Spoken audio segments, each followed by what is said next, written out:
Shares पे entire face value called ही नहीं करी गई है। ठीक है बच्चों, तो this is illustration number 2। Now come to illustration number 3 बच्चों। तो इलस्ट्रेशन 3 में देखिए बच्चों क्या कहा गया है। इलस्ट्रेशन 3 कुछ इस तरह से है बच्चों।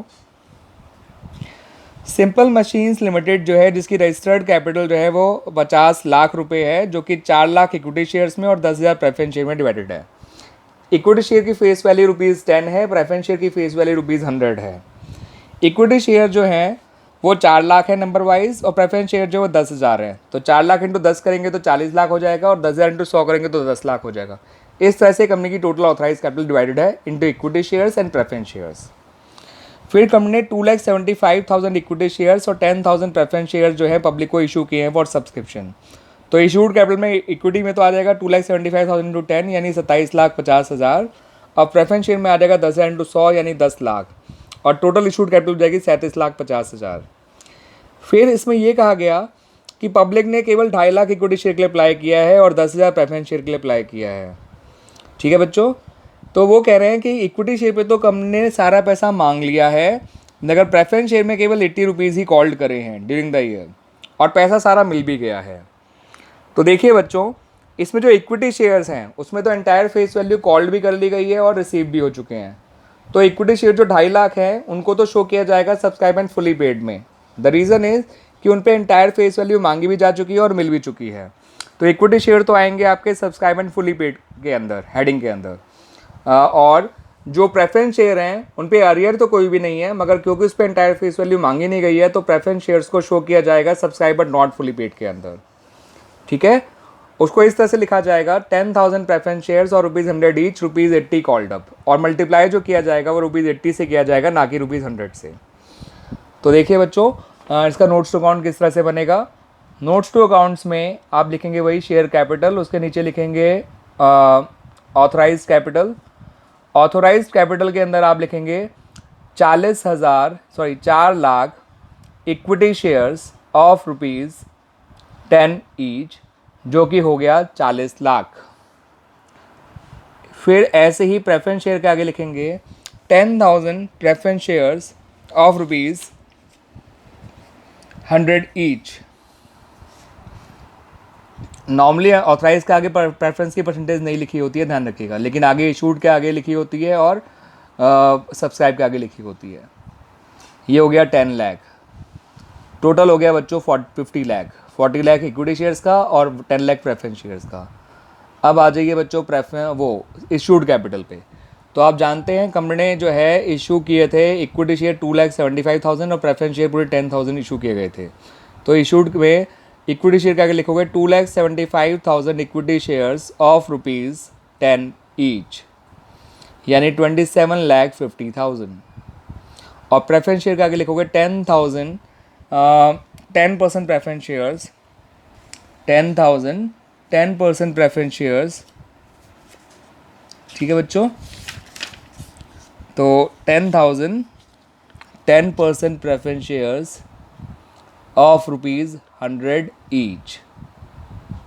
तो इस तरह से आ गया ये भी 10 लाख, और टोटल हो गया 37,50,000 यानी 37,50,000। इनके नीचे भी लाइन आ जाएगी क्योंकि इशूड कैपिटल भी बैलेंस शीट में नहीं जाती है। अब पब्लिक ने जो अप्लाई किया था वो केवल 2.5 लाख इक्विटी शेयर के लिए किया था। तो इक्विटी शेयर के सब्सक्राइब में 2,75,000 नहीं 2.5 लाख शेयर्स आएंगे, और इक्विटी शेयर पे क्योंकि एंटायर फेस वैल्यू मांगी जा चुकी है और मिल भी चुकी है, तो इक्विटी शेयर आपका सब्सक्राइब एंड फुली पेड वाली हेडिंग के अंदर शो किया जाएगा। ठीक है, और प्रेफरेंस शेयर में क्योंकि कंपनी ने एंटायर फेस वैल्यू कॉल्ड ही नहीं करी है, इसलिए प्रेफरेंस शेयर को शो किया जाएगा subscribe but not fully paid के अंदर।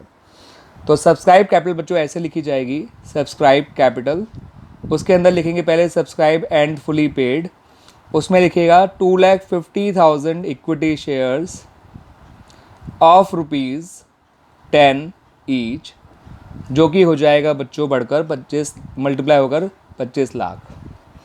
फिर subscribe but not fully paid लिखेंगे आप, उसके अंदर लिखेंगे 10,000 10% preference shares of ₹100 each, comma लगा के लिखेंगे ₹80 कॉल्ड, और जो मल्टीप्लाई किया जाएगा 10,000 को वो 100 से नहीं 80 से किया जाएगा, तो ये हो जाएगा 8 लाख, और ये टोटल हो गया आपका 33 लाख।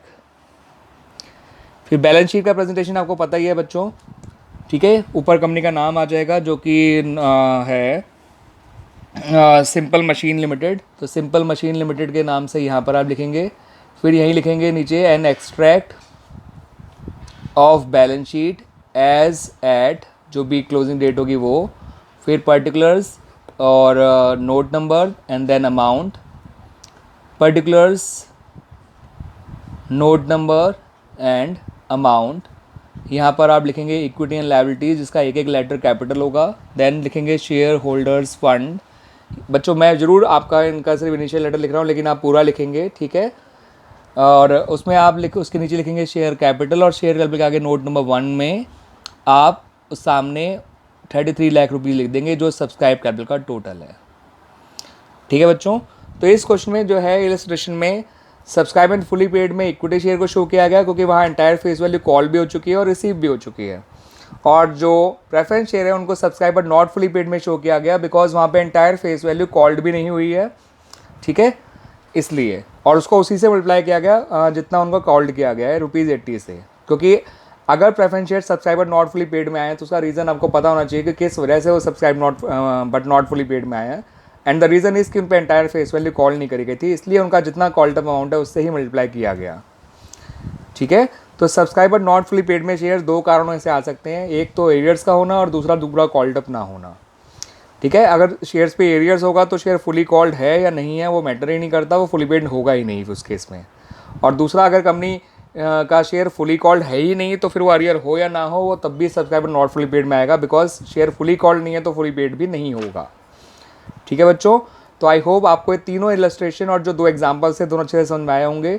मैं अपने अगले वीडियोस में बात करूंगा अबाउट अदर इलस्ट्रेशन, जिसमें अलग सिचुएशंस भी होंगी related to the balance sheet and the presentation of share capital in the balance sheet. Thank you बच्चों।